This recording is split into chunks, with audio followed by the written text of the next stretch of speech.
جب تمہارے پروردگار نے فرشتوں سے کہا کہ میں مٹی سے انسان بنانے والا ہوں، جب میں اس کو درست کر لوں اور اس میں اپنی روح پھونک دوں تو اس کے آگے سجدے میں گر پڑنا، سو تمام فرشتوں نے سجدہ کیا مگر ابلیس کہ وہ اکڑ بیٹھا اور کافروں میں ہو گیا۔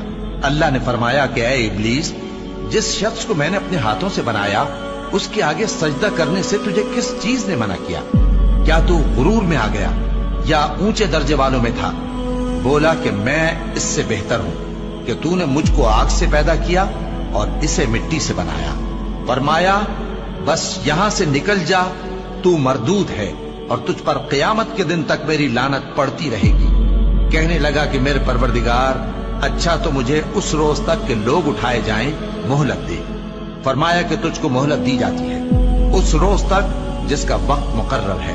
کہنے لگا کہ مجھے تیری عزت کی قسم، میں ان سب کو بہکاتا رہوں گا سوائے ان کے جو تیرے چنے ہوئے بندے ہیں۔ فرمایا ٹھیک ہے، اور میں ٹھیک ہی کہتا ہوں کہ میں تجھ سے اور جو ان میں سے تیری پیروی کریں گے سب سے جہنم کو بھر دوں گا۔ اے پیغمبر، کہہ دو کہ میں تم سے اس کا صلہ نہیں مانگتا اور نہ میں بناوٹ کرنے والوں میں ہوں۔